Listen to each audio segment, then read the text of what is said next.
Coming up on Starkville, Dave Dombrowski did something he said he had never done before at any trade deadline in his life.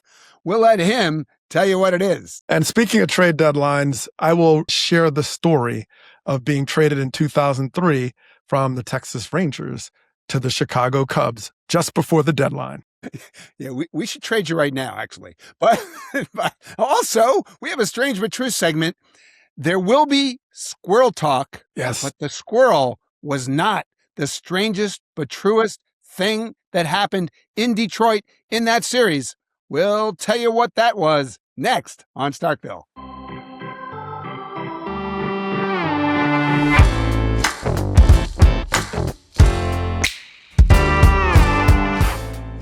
Greetings and welcome to Starkville. I'm Jayson Stark. I write about baseball for The Athletic, and I'm joined once again by the man who puts the Ville in Starkville, writer, substacker, a guy who once got 1,100 hits in the big leagues, and our favorite voice of baseball on ESPN Radio, Doug Glanville. Doug. Yeah. It's another trading deadline. You know, that's like a holiday in my house. What about yours? I mean, if you don't sleep, I guess that's sort of like, it's like New Year's Eve, I guess. You just stay up all night. In my case, I almost didn't even have a choice because both those flights out of DC back home were canceled as I was connecting from LA. So, but I was able to maneuver because DC, if you haven't realized, has a lot of airports. So I was able to maneuver to another one and then get home. So I did all kind of radio hits from the airport terminal, from wherever I was. So they didn't seem to mind all the announcements every 5 minutes that your flight has been canceled. So it's all good. Okay, well, I'm glad you weren't canceled. We are very much in business, and there was some wild stuff that went on in that deadline. The Phillies president of baseball operations, Dave Dombrowski, he'll be here to talk about how he contributed to that wildness. So you might have heard Tarek Skubal is a Dodger now. Andrew Friedman will join us next week to tell us how that deal went down. And I actually think maybe the most shocking trade of the whole deadline, Doug, was the Orioles trading Adley Rutschman, their catcher, their one-time face of their franchise, to the Red Sox for lots and lots and lots and lots of prospects. But I have a question for you, Doug. What division do the Red Sox play in? You know, it seems to be the same one that Adley Rutschman had come from. So I think that rule is now gone, right? If there was a rule, trading in your division. You're talking about the AL East. So the Orioles traded a guy who was once the first pick in the country in the 2019 draft to a team in their own division. So Doug, here's a question for you. How many times would you guess that had ever happened before in the history of baseball before this trade? Drafted first in the country, then traded by that team to another team in the same division. How many times? Wow. What do you think? Never thought of that, but I have to say a definitive 0 times, if there's such a thing. 0 is correct, Doug. And you know how we know it's correct? That's because one of our Starkville fans, Matt Bartell, did the research, and then he emailed it to us. And there was lots of talk about zeros. How it would be a good question to ask because the answer was 0. Wow. But he went through all 4 of the major professional North American sports. Oh my goodness. Right? So he found that this was only the 7th time any number 1 overall pick had gotten traded to a team in its division. And I use that in my column. I didn't name all the others, but we could do that. We're in Starkville. We make up our own rules. That's There right. we go. Oscar Robertson, Irving Fryer, Derek Coleman, Drew Bledsoe, Andrea Bargnani. I didn't pronounce that right. Bargnani. I don't know. I'm not about that. Andrea Bargnani. Is that auto racing or what is that? NASCAR? No, he was a Nick. Get traded to the Raptors. Oh, okay. And then one more. I've heard of him, Ben Simmons. Anyway, good work by Matt. But Doug, there's another side to the trading deadline, it turns out. Luckily, you just wrote about that side so eloquently in your Substack column. I highly recommend Doug's Substack to everyone out there who's looking for more Substacks. And here's basically what I took away from this. Apparently, there's an actual human on the other side of every one of these 98 trades at the deadline. So can you confirm that, Doug? Is it possible this actually happened to you? Oh, yeah. Well, it absolutely did. And I was traded twice in my career, but once was in the off season. So that was a little different. That was tough because I had been only a Cub up until that point. And I was drafted in 91, traded in 97, and came out on the other side as a Philly. So that was hard in one way because I had long been thinking like, okay, I'm going to make it as this team. All the trials and tribulations finally got there, and they were like gone. But the in-season trade is such a different animal. And in my case, I was in Texas, signed as a free agent. And the way I got traded was John Hart was the GM, and I'm in my apartment. And I kind of suspected it was possible since we were terrible. Was this deadline day? This is, it was right before, I think it was the 30th of July. Now, back then, I think it was July 31st. So it was close. And it might have leaked into midnight. I don't know when he called me. But so he calls me and he said, he kind of started off like, hey, it's not your fault. We're terrible. You're playing really well. But we traded you. And then he wouldn't tell me where. He would just kind of, so I was like, okay, well, so he's like, well, why don't you guess? I was like, what do you, so he said, all right, I'll give you a hint. It's one of your two former teams. And then right away, my reaction was, don't say Philly, because just think about this for a second. I negotiated with the Phillies in the offseason. I had a better offer. I go to Texas for a worse offer, and then they were going to trade me, and I would have to abide by the terms of the Rangers, not the better offer I had if I went straight to Philly. So I was like, do not say Philly. And I didn't even think about it because I don't think they were in it anyway. But the Cubs obviously was the only other answer. So I was able to, so that's what he let me off the hook.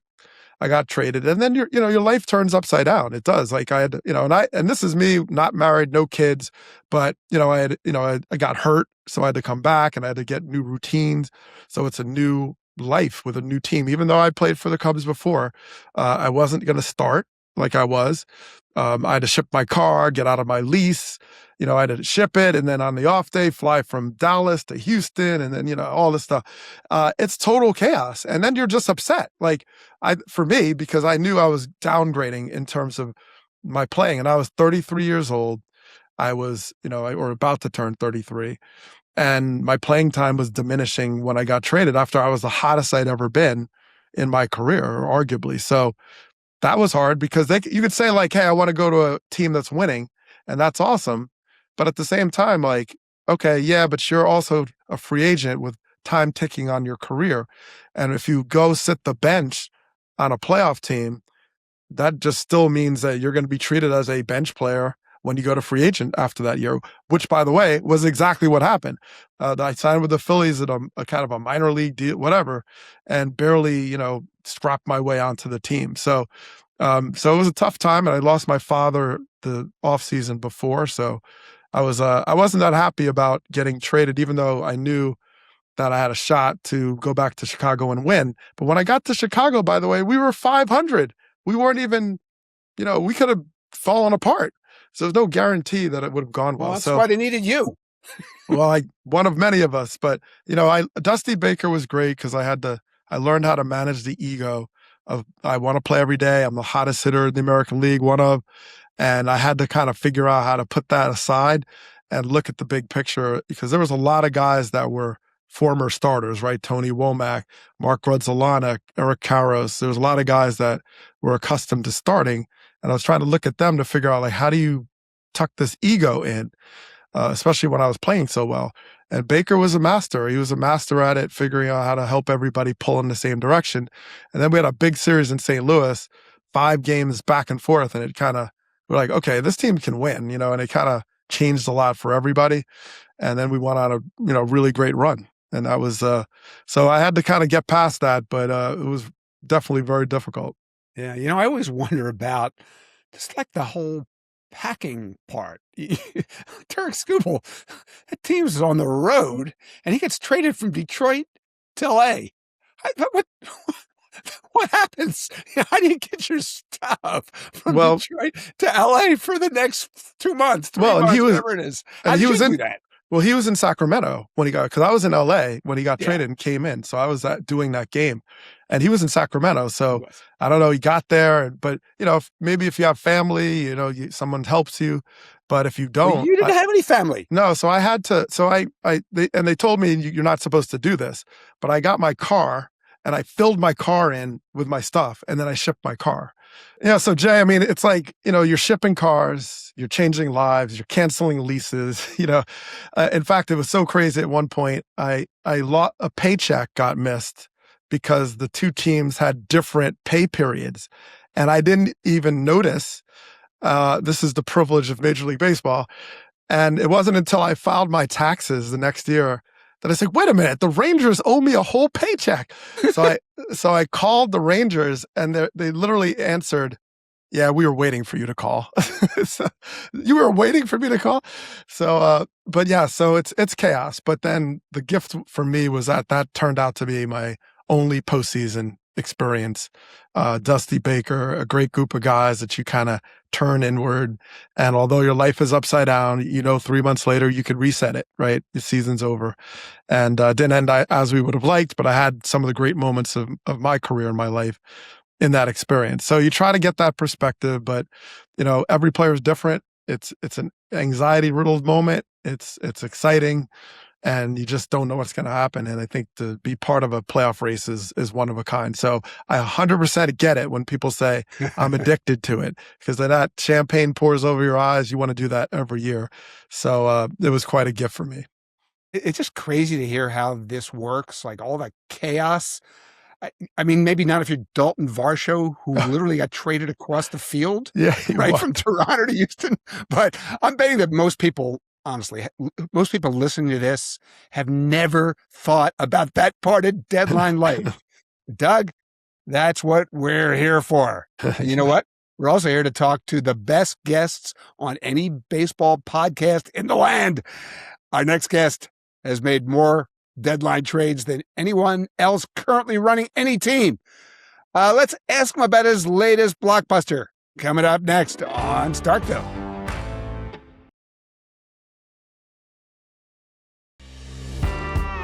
It's time to welcome in this week's special guest.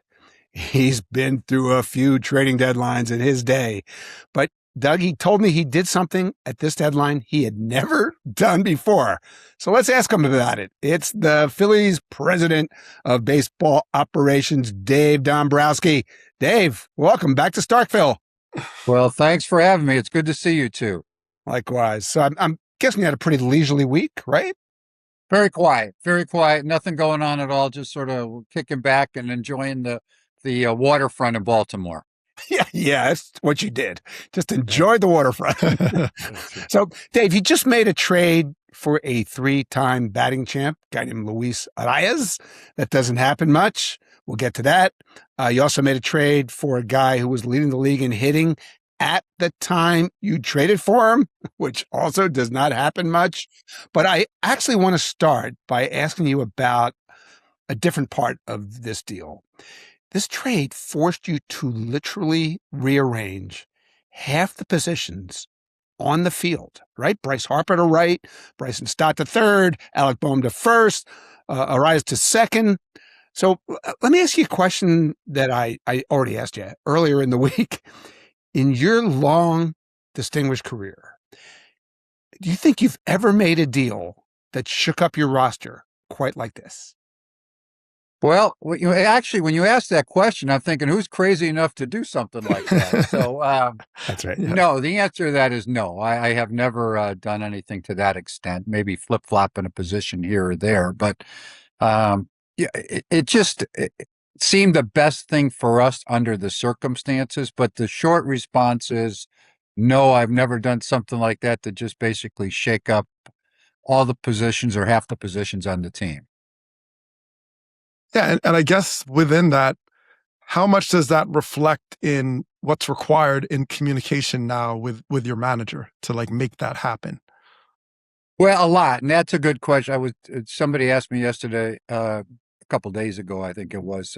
They were asking about it and being in a situation, how that happened. I said, well, it wasn't like I woke up and then on Sunday night, and then about an hour before the deadline, said, "Okay, let's do all these things."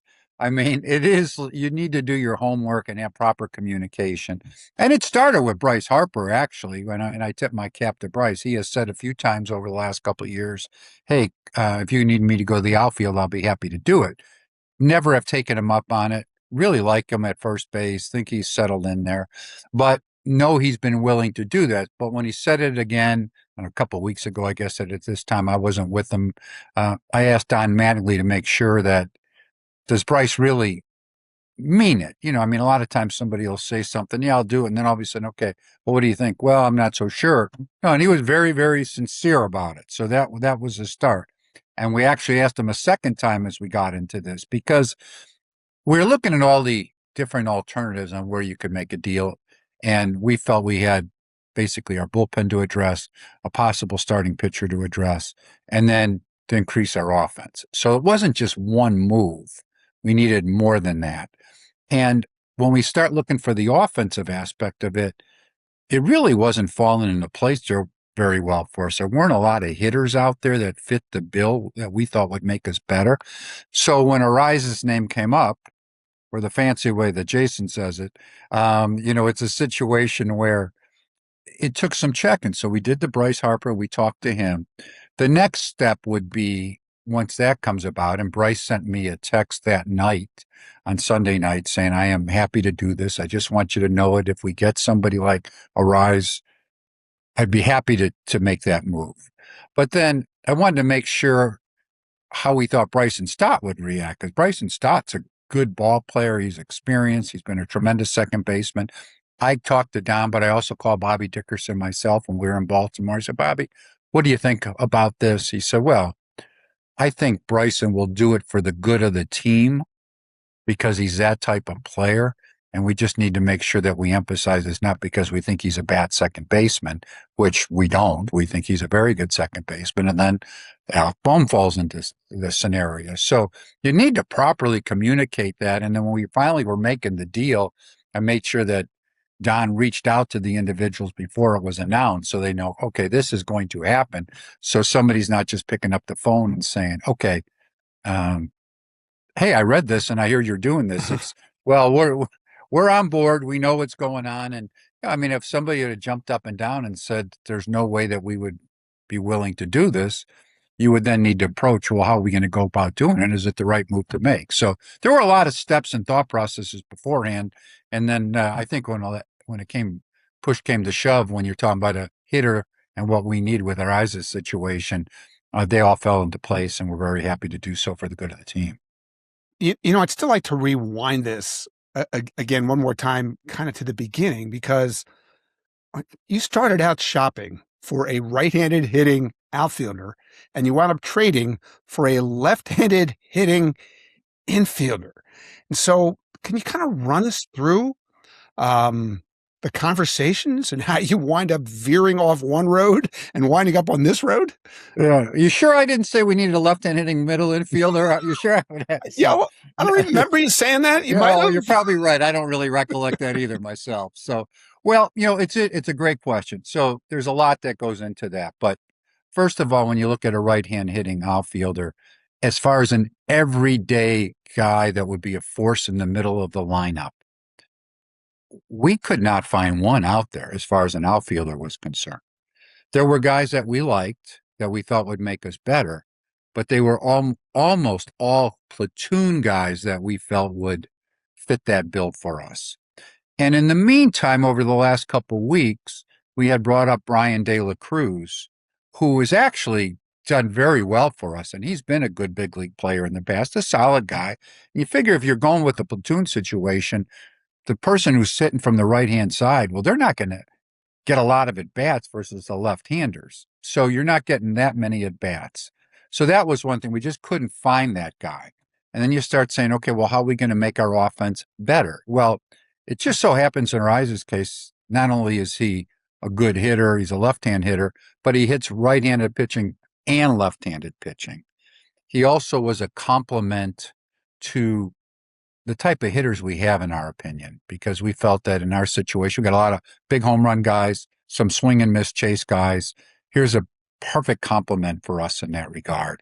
So once we start, and when you're in those trade rooms, and we were there starting on Friday in Baltimore, and I had done a lot of work with people in the front office. Our scouts were out doing all those work. We just couldn't find that guy that was available that we thought was a legitimate upgrade of our club. But we felt that Arraez was. And then how could we make it work? Well, that's when all the other conversations came into play. But we really explored all of the different markets, and there were a couple of guys that we by all means liked, but we said, would we plop that guy in the middle of our lineup versus all pitching? And the answer everywhere was no. They're much better in a platoon situation. Dave, I wrote about this in my column this week on what we learned from the deadline, that the road to winning doesn't always travel down Main Street. And you went down a different street, right? So do you believe that? And I don't know, was there a trade, a team, a mentor somewhere along the way for you that taught you that? Well, yeah, I think one thing, the answer to that is yes. I was fortunate enough to break in with Roland Heeman as my mentor when I was with the White Sox organization. And Roland was about as well-prepared, open-minded, flexible to ideas that you would ever find. He was working at the time in which I started for pretty much a baseball maverick by the name of Bill Veeck, who was kind of open to everything in the world. So, I mean, that was just how Bill was. And we were always encouraged to be creative. But you don't want to be creative at the point of not making sense. But I think you need to explore everything that you possibly can in these situations. And really, I think also too, I notice, I would say, there's a changing landscape, and there was at this trading deadline than there's ever been before for me. There were fewer sellers by all means.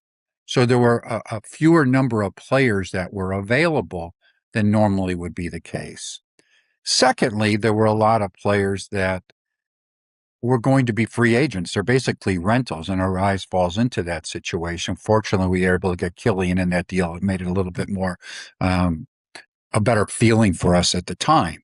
But fewer players, and the price that was given for rental players far exceeded any rental prices that I ever remember. So you're sitting in there, there's sticker shock. I mean, you're sitting there and saying, geez, if we're going to do this, we've got to give up this player and that player and this player for a 2-month rental. And organizations did it.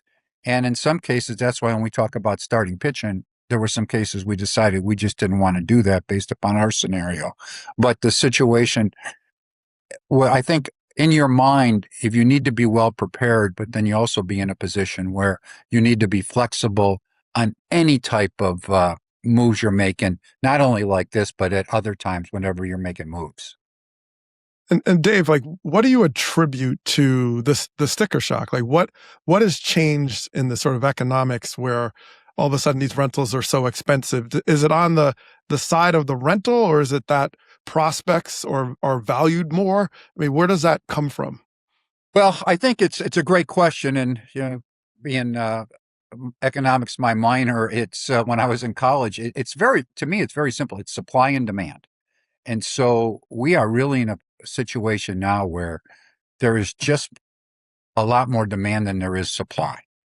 And so we're in a situation when you talk about it from a player perspective. One thing that ends up happening that's also different, and I heard that comment more this trading deadline, and I think that's why some trades weren't made, is that, well, we'll just give them a qualifying offer this year. So if you get a qualifying offer, you're getting a first-round draft choice in some cases, at least in the smaller market clubs. So people are prepared for that alternative. So that makes it challenging for you that, okay, if you really want to get that player, that you're in a spot where you're going to have to give them more than that first-round choice that they're going to get. The other thing is, and I'm just talking about, I really hadn't thought much about it. And a lot of times when you have trade market, you hear the financial aspect of it come up, like, well, we need to move these contracts. I need to get rid of this. I need to get rid of that. I didn't hear that type of comment made during this time period. And a lot of times people are just like, rather than offer a qualifying offer, which, what is it, almost $23 million this year. Next year, it might be $25 million. And then who knows if there's a qualifying offer, because we don't know what the basic agreement will be like. But let's just assume that there is. That I didn't hear that type of comment. So I think people were just holding out, and with the supply being so limited, they just held, and clubs finally at the end, and we saw a lot of trades made at the end. Okay, we're going to give it to you. We're going for it. And again, I think that comes down to there's a lot of clubs competing for wild card spots to get in the playoffs. So they just felt, hey, we're willing to do it and pay more than we normally have in the past. I was thinking about this part of it, Dave. You got a contending team. It feels like it could be a little scary to disrupt a team like that as much as you just did, but it can also be energizing. It's like you're basically challenging your players to win and play baseball a whole different way. I'd be curious about how much you pondered both those aspects of this deal. Well, great question. We had a lot of those conversations in our room. I mean, in our trade room, we talked about that a lot. And there were some people that said, oh, we should not do that. We should just plug in an outfielder and just leave it at that, even if it's a platoon outfielder. I think a couple factors came into play in finally deciding it. One is, you watch your club play day in and day out. And when I looked at the move, I don't think it was substantially going to hurt us defensively at any of the positions that we were moving players. It may take a little bit of a transition, but, Bryson Stott at second base, very good. Arraez, comparable, let's say this year. At third base, I think Stott is going to be a good third baseman. I remember Stott playing third base when he first started with us, and he moved very well over there. Bohm is very natural at first base. It's not the first time he's ever played there. He'll make that quick movement. And then in Bryce's case, he hasn't done it. But I mean, we watched Bryce play and catch fly balls here just recently this past week, and he's very comfortable. He's done it before. There may be a jump that he doesn't get quite like it because he just hasn't done it for a while. So I think all of those things came in. I thought, in a way, with the club, and you would never do it for just this reason, it might be energizing too. I mean, I watched them on the first time they were all out there on Tuesday for their early work. I was sitting upstairs like we do a lot of times, and there was a hop in their steps that I haven't seen the guys have. I mean, it's just, you can get into that routine, especially with the veteran club, that sometimes a little bit of adjustment, maybe it's a risk, I get it, but sometimes those risk rewards are worth it. And then I'm going to throw something, Jayson, this is probably even before Doug was born. Well, probably you then too. But I remember a lesson I learned, and I was a kid, and I remember I was so infatuated by it. And then I happened to work for the Detroit Tigers organization and live with a lot of people that lived the process. And if you'll remember, in 1968, the Detroit Tigers took an outfielder by the name of Mickey Stanley and put him at shortstop for the World Series. Hadn't played shortstop at all. Wow. Had never done it. Or I shouldn't say, hadn't done it all in years. He was a Gold Glove type center fielder. But Al Kaline was hurt for a lot of time that year, and he came back in September. So they all of a sudden had 4 quality major league outfielders, and their weak spot was shortstop. They had Al Kaline, Willie Horton, Jim Northrup, and Mickey Stanley. And they said, okay, you know how we're going to fix that? We're going to put Mickey Stanley at shortstop. And he practiced there for about a week. And you know who won the world championship in 1968? The Detroit Tigers. Yes. And so I remembered, you think about, well, this isn't as wild as doing the World Series. So, and it worked. And I remember talking to Al and Willie about it a great deal. And because I got to work with them so much, and it was like, Dave, we just kind of picked up the beat and just did it. That's just the way it was. So sometimes having veteran background, I'm not saying that all works. But I do remember that lesson that they talked about and how it helped them win the World Series. They don't think they would have won it if they didn't make that move. Well, and Dave, like Dusty Baker in 2003 asked me to be the emergency infielder, and I would have made 11 errors per inning if I got in that game. So, but kudos to Stanley. Now, well, one thing that's fascinating to me is the communication. What's different about communication between front office leadership and the players, because you even cited that, Bryce Harper publicly stated something in the media about willing to move, and that became evidence and information for you to go on. So I'm wondering, like, what's changed for you in terms of learning how to work with and use the media, or at least trust those conversations as evidence by which you can approach players? Because I know Harper, and between you and Mattingly, and you've had conversations and sometimes tension around it, but also it seems also to serve as information. So I'm wondering, like, how that plays into your calculus. Well, of course, we didn't have that years ago. I mean, because social media didn't exist. And so, I mean, now we have it. I think and maybe again, because I've done it for a while, I think you'll learn that that's today's world.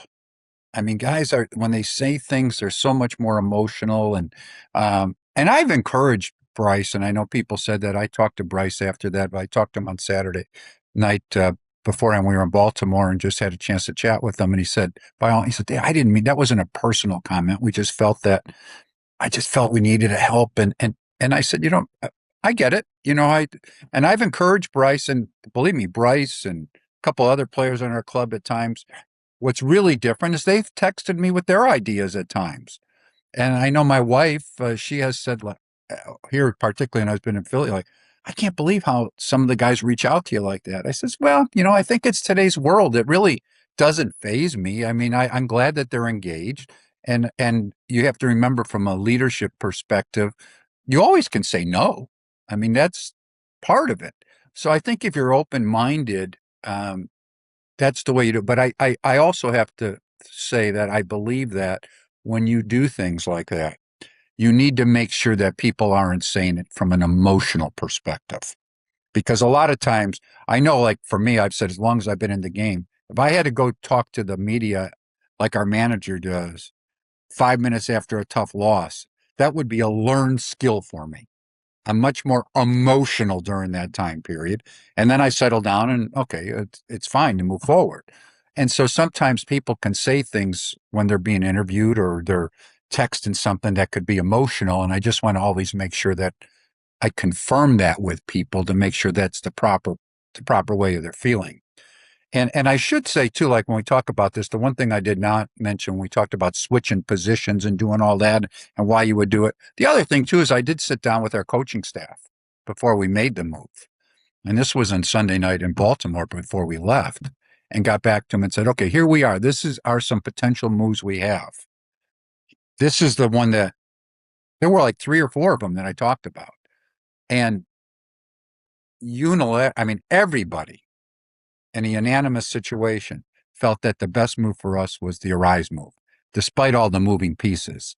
So I wanted to make sure that they all had input into it too, so somebody wouldn't come back and say, like, I can't believe we did that move. That was just absolutely crazy. So we might have still made it even if they felt that way, but I wanted to be able to have their input. And nobody said that. They all thought it would be good for our club.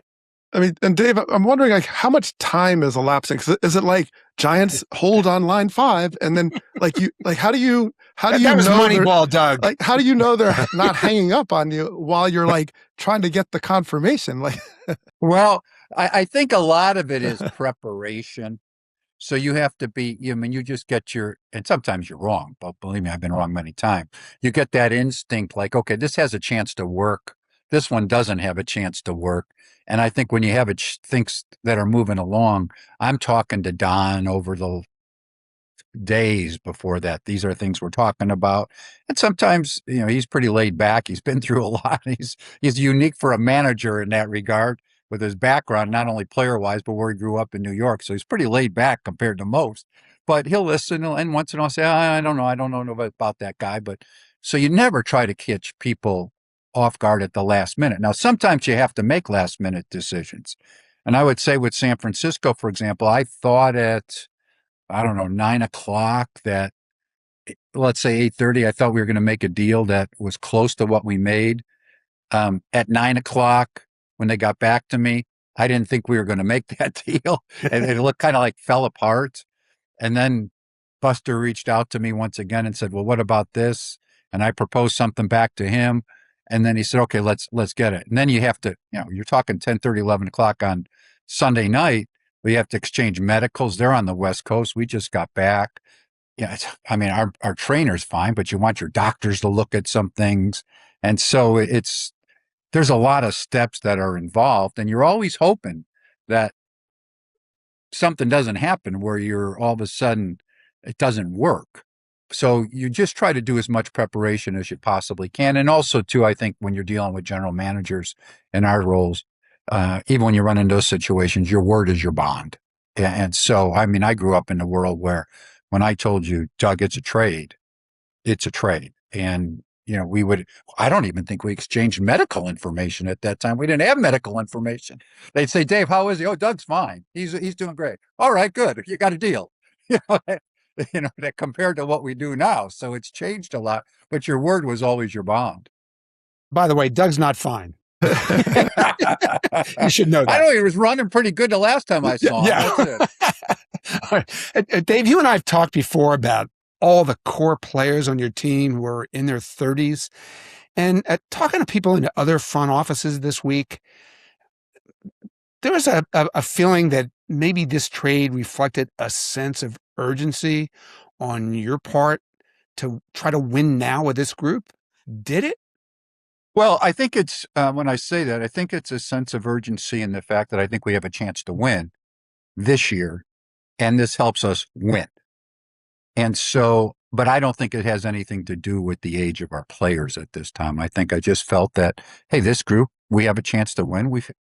And it's the one thing that's always hard for me in baseball is when you're winning and you're playing good and you're playing well. The ultimate turns out to be, once you're in it a few years, there's only one sense of winning, and that's winning the world championship. So, like for us, what we've done in the playoffs or making the playoffs now for 4 straight years, now in general doesn't mean anything to anybody. It really comes down to your success is trying to win a world championship. And I thought that this was give us a chance to win a world championship. And we gave up one player that we thought was a quality prospect in Marquez. The other guys we liked, but he was the one that we liked. But as I came down to it, we're going to have to give up somebody. And when I look at other organizations, what they gave up for some rentals, they gave up much more than we gave up. So I don't think it's a sense of urgency because of players' ages, but I think it's a sense of urgency that we have a chance to win this year. This guy and these guys help us win. And I think if we don't add them to what we're doing, it probably diminishes our chances to win. Right. And so let me follow up by just asking you, I think I should ask about the things that you weren't able to do at the deadline, that they also matter. Veteran fifth starter, you mentioned that. Proven setup reliever, right-handed bat. Getting Arraez means you're now more left-handed than ever. So why do you think you were not able to get those things done? And I also thought about this. How hard can you be on yourself if you don't get those things done? We heard some of your fellow deal makers this past week really beat themselves up. Out loud after this deadline. Well, I think the way we went about it is, first of all, it's hard to do a lot when you are in a position that you give every effort that you have and you're prepared, right? That's the first part of it, and only so much. It's like I talk to general managers all the time, and I tell them, well, we've made about 10 trades in our war room over here. Haven't been able to make any with any other clubs, but we've made 10 of them. So I think you being well prepared is first and foremost. The second part, like for me, we went about it differently. You're right. We didn't get a right-handed hitter, but I think we helped our offense. We got a second baseman that hits left-handed and right-handed. right-handers. So he's in a situation where that helps that. We couldn't find that right-handed bat. We just didn't think he was out there. And then we also had somebody that we looked at for a short time period, a couple weeks that we had in the organization. We had in spring training Brian De La Cruz, who we think can fit that. So we had to analyze, because all of a sudden when you move Bryce to right, well, you got Martian left, and we like our two center fielders. They're more defensive, but they've been contributing, Crawford and Hill, at this point. So that's the right-handed bat. We just couldn't really find that person. When it came to the setup part of it, there's a difference in that regard, because I think that for us, when we analyzed it, we have felt when we get a lead this year, and we had a bad road trip when we went to Miami. That was a weird week, Miami and Baltimore. We ended up, on Monday, Wheeler has a bad game. It's the first one he's had all year. Duran has a 7-5 lead in the ninth. We lose that game. Well, that's not going to happen very often. We're on Wednesday, we're in a situation where Luzardo's up. We're up 6-0, and we lose that game. And Bolin gave up a home run, which he hasn't done at all. And then Kerkering did it in Baltimore when we were up, and he's been pitching well. So sometimes you have to look at what's the norm and what's not the norm. Well, really, when we've gotten a lead, we've been very, very good. And we were leading the league in one-run wins. Our problem has been more when we have a short start, that middle of our bullpen hasn't been as effective. But we feel very good right now when we have Duran, of course, closing. But we felt very good with Bolin and Kerkering. And it's amazing how often their names have come up with other organizations asking me about them. Alvarado's been pitching much better. So we felt if we made ourselves stronger out there where we can give ourselves zeros in that seventh inning with guys like Killian and Rayleigh, that would make us better. So that was just as important. We think those other guys can be our setup guys for us. And then when the starters, it really just came down to, I think it's a little bit different for us than we have. If we can make the postseason, we have our big three: Wheeler, Luzardo, Sanchez. That's our big three. And Nola's a solid number 4. He's not having his best year, but he's been pitching better lately. So our shortcoming has been our 5th starter. So are you going to give up 3 of your best prospects, let's say, for a guy that would definitely make you better for a rental for 2 months, when that guy may not even pitch for you in the postseason if you make it? To me, that didn't make sense. And then when we looked at, okay, the 5th starter's out there, well, really, when it came down to us, we would just assume have Andrew Painter pitching for us at this point. He's made some improvements, and we like what we've seen. Now he's got to go out there and show it, and I may end up getting kicked in the tail in that regard. But when you got those 5th starters, that meant they were going to go out there and start for you. Painter would be optioned at AAA, and then don't think we would have had as good a chance to win at the big league level. So it just didn't make sense for us at this time. So, we took it. If we have anything that we need a 6th starter, we have guys like Ronhell and Keller that might give us a start. But that's really where it came down to for us. And I have seen guys, and I'm sure you both have seen, that have not pitched or played well, where all of a sudden, from a developmental perspective, they start getting better. And all of a sudden, they're not the same players later in the year that they were earlier, and they can end up pitching or hitting effectively over the last couple months of the season. So, Dave, I'm wondering, because a lot of people are certainly talking about this, so maybe your perspective can solidify this. Like, what are the sort of myths and the challenges of being at a time where you're trying to beat a team like the Dodgers that are getting that perception of being like a dynasty team? Like, I know you dealt with the Yankees before. Like, what do we not understand, and what should we understand about like their position right now? Well, first and foremost, one situation is very simple. They have a great club, right? There's no question. They have they do everything well. They've got great pitching. You're going to face it. We all have weaknesses. Last year we were in a position that we didn't, and they beat us. I felt we could have easily won that series that we played them. And people like last year, they'll say, well, Well, we beat them 5 out of 6 during the regular season, right? Nobody remembers that, and it didn't make any difference when it got down to it. So I think our club can play with them, but I think having that type of club out there. I was with against the Braves for years when I was with the Marlins, and we didn't have many chances to win because we were building up, and we ended up beating them when we really had a shot. And then with the Red Sox organization, we came back and we ended up beating the Yankees at a time in which was tough. But I think what happens is that there's no given. And I saw an article the other day. It was interesting after they made the Skubal trade. Well, let's face it, they're loaded. They got a great club, right? That's it. And they said it might be the greatest starting rotation in the history of postseason play. And I thought, well, you know what? We had a pretty good one in 13. We were throwing out a guy by the name of Verlander, guy by the name of Scherzer, guy by the name of Anibal Sanchez, who led the league in earned run average that year. We had a guy by the name of Doug Fister, who was outstanding. In fact, we had a Cy Young Award winner, Rick Porcello, in his prime, pitching out of the bullpen. And we lost. We lost to the Red Sox. And we held them to the lowest batting average ever in any postseason series. And we lost.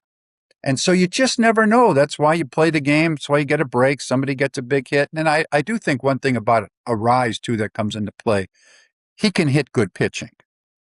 And that's not easy to find. So one little thing, can make a difference. And last year, we saw what happened for us. We lost in heartbreaking fashion. And you never know. You go out there and you play this year, you never know if the guys are going to perform at their top level in one particular year versus another. And I said 13. Well, in 14, we happened to throw Max Scherzer, Justin Verlander, and David Price, who all three of them had won Cy Youngs, and we got swept by the Orioles. But they weren't throwing quite as well as they normally do at that time. So anything can happen. Dave, we could talk to you about this stuff for hours. I'm going to guess you might have a few other things to do. So let me ask you one more question, okay? How much longer do you think you want to do this job? I mean, you've done it as well as it can be done for a lot of years. What do you think? Well, it's a great question. And, I think what's an easy answer for me is that I love what I'm doing. I'm fortunate in that. So far, my health has allowed me to do that. Our owner, John Middleton, has welcomed me here.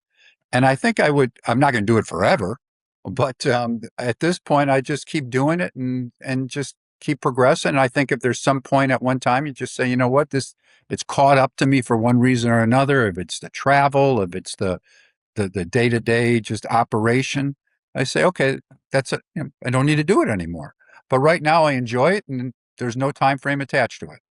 Dave, look, we know what an insane deadline week is. So I cannot tell you how much we appreciate you fitting us into that insanity, especially on such short notice. So thank you. We'll see you soon. I'll see you in South Philly real soon. All right. I appreciate it. Thanks for having me.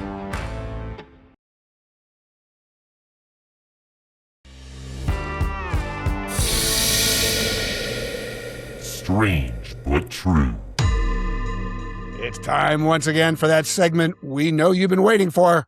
Strange but true. I gotta work on my delivery of that, Doug. Yeah, I'm helping you visually right now, so that's it. I don't know, I need more of a horror film type motif. I don't know. I'll practice during the week. Anyway, listen, I know last week people were very disappointed in us. Why? Because we didn't spend more time talking about that runaway squirrel in Detroit. Yeah, we did need more squirrel time. Yeah. Right. I agree. This is breaking news. The Lions just signed that squirrel as their new kick returner. You heard it here first. When the Lions eat the squirrel, that would kind of be problematic. I'd be worried about my teammates. That's a good point. Well, that squirrel is pretty squishy. Yeah. Yeah, watch out. Barry Sanders. He's got that elusive quality that the Lions are looking for. Anyway, enough of that. It turned out that squirrel was not even the strangest thing that happened in that series. Doug, could that even be possible? Not really, but I'm all ears right now, open-minded. Okay, so the squirrel game was the first game of this series, Orioles, Tigers. The game after the squirrel game was an all-time strange but true Hall of Fame game. I do not toss expressions like that out there all willy-nilly. No. Doug, come to think of it, didn't you once play with willy-nilly on the Cubs? Yeah, he was a backup shortstop, I think, or maybe the closer. Sounds right. All right, look, we got to get focused here. No more squirrels or willy-nillys. In game 2 of the series, the score was a football score. But was that the strange but true part? No. Let's relive the moment when that game officially got out of hand. Oh boy, Valencia, another bid down the line. He's got it. That's a capper to a marvelous night at Comerica Park. 14-0 from close range. We watched the blowout of the year for the Old English D. Jason Benetti seemed to enjoy himself. Okay, so 14-0, 2 touchdowns for the Tigers, no touchdowns for the Orioles. But this game was so much weirder than that. I'm going to sum up how it made it into the strange but true portion of our show. So the Orioles that night, Doug, hung nothing but zeros on the board. 9 of them, all zeros. Yes. The Tigers that night, they hung no zeros on the board. They batted in 8 innings. They scored in every one of them. Doug, does that seem strange but true enough for you? Yeah, we're on the right path right now of strange but true. Yes. No zeros. And and we're personally offended when there's no zeros. Everybody understands that, right? We want zeros. We love zeros. Yeah. So this is an insult. The Orioles did their part. Doug, Yes. the Tigers, they let us down. They did. But I'm going to ask you a question now. I just want to warn you, it's a trick question because I know how you usually answer. Mm-hmm. How many other games do you think that there have been in the modern era in which one team scored in every inning and the other team forgot to score in any inning? Yeah. But I warn you, this is a trick question, at least by our standards. Okay. So you're saying it can't be zero, which is hard to Did fathom. I say that? I don't know. Exactly say that, but I kind of said that, but I didn't Well, really okay. say that. Okay. Here's my guess though. I'm going to say it's zero, except what about 9 innings? Because they only did it in 8 innings. So what about 9 innings? So maybe that's the trick. Am I right? No. The trick is that for a change, the correct answer is not 0, but it's close. There was a game like that one other time in the modern era. It happened as recently as 91 years ago, 1935, Pirates against the Brooklyn Dodgers. Frenchie Bordigray played for those Dodgers, Doug. Yeah, it's good. I love saying Frenchie Bordigray. I love typing it. I put his name in my column too. People love that stuff. I digress. That's the only other time. So, Doug, I need you to explain from the deepest recesses of your creative brain just how weird a game like that is. I mean, I think of a boxing analogy. So if I am the Orioles, I'm up against the ropes and someone just keeps punching me. And then I kind of think there's a bell that's going to ring and the bell never rings. And then you just keep getting punched. And then there's no referee stopping it at all, the bout.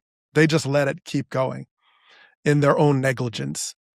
And then eventually you just collapse. You put Chadwick Trump out there on the mound. That was Chadwick, right? It was a catcher throwing. Yeah. Yes. And then you just finally collapse in the dugout, face first, and with a white flag sticking out of the ground. But it's too late. You couldn't surrender. They didn't let you surrender. So yeah, that sounds like it's strange but true, but there's a horror twist to that because you literally could not get out of getting scored on at will. So stop the fight. That would be your advice. Yeah. No, you're supposed we don't want them to stop it. I mean, how do they, they just let it go. We want strange but trueness to break out. Yeah. We can't have them stop it. No. That was beautiful. But I just want you to know I have a footnote. Yes. I don't think the squirrel game or that game was even the strangest of the series. You know what happened the next day when these two teams played again? I want you to imagine this, Doug. Yes. Tigers had a 7-0 lead in the 7th inning. Yes. 2 outs. Yeah. Tarik Skubal pitching. Yes. He's 1 strike away from striking out the last hitter he would ever face as a Tiger. Mm-hmm. Colby Mayo is up. He's batting 198. Mm-hmm. What would logic tell us was going to happen? There's 2 strikes. Mm-hmm. He's going to strike that guy out, walk off the out. mound, standing ovation, tears flow, Tigers win, shake hands, high five, all that. You know what happened next? None of that. None of it. Not at all. He walked Colby Mayo, and the next thing we knew, the Orioles would come back to win. They had just been outscored 21-0 over 2 games, and they're facing Tarik Skubal, and they won. So isn't it possible that's even stranger, but truer? I mean, I'm trying to figure this out. Like a 2-time Cy Young Award winner with a shutout going, 7th inning, and somehow loses. I don't know how often that's happened. It doesn't sound very frequent, though. Yeah. Hey, I'm going to give you one more. This will make you happy. How many other teams would you guess had ever lost a game by 14 runs one day, and then were down 7 and getting shut out in the 7th inning in the next game, and then they miraculously came back to win? Doug, how many? What do you think? That has to be a very large zero, because I don't know how that happens. 21-0. Yeah. And then you said, they woke up. Well, as in my boxing analogy, I think they just they were knocked unconscious, and then they became a zombie. That's the only way I can explain it, because they were knocked out, and then they realized that they were a zombie and they were undefeatable. So they got up and then just scored at will, and they could not be stopped, because zombies cannot be stopped. So that makes perfect sense to me. Yes. In answer to your question, 0 would be correct. Yes. So which of these 2 games was the strangest but truest? I'm going to answer that question for you, Doug. Yes. Okay, that's going to do it for this week's show. Just letting you know, the Starkville Hotline, still awaiting your calls. Sizzling. That voicemail inbox, it's really overstuffed right now, but look, we'd still love you to call. Ask us some goofy Starkville-like baseball question. We might play it on the show. We might answer it on the show. That's the kind of thing that happens if you call the hotline. And by now, you must have memorized the number for the hotline. Doug, you have that memorized? Absolutely not. But that's okay. We could flash it up on the screen or something. Yeah. All right. So if Doug doesn't know it, I better repeat it. Ready? You got a pencil? You got a device? You got a keyboard? Let's go. 347-313-8371 is the number. So call us, or you can still email us at starkville@theathletic.com. And hey, we had great emails over the last week. I read them. I even answer them. And we actually read one on this show. But in other news, you should be sure to like us and subscribe to Rates and Barrels wherever you are watching or listening. And Doug, hey, thanks for playing. Thanks to Dave Dombrowski for visiting us. Thanks to Jason Pateri for producing us and putting up with us. And thanks to you all for watching and listening. Doug and I will see you soon on Starkville. Thanks for tuning in. Make sure to hit that subscribe or follow button so you never miss an episode. If you enjoyed it, drop us a like, leave a rating, or sound off in the comments. We'll see you next time.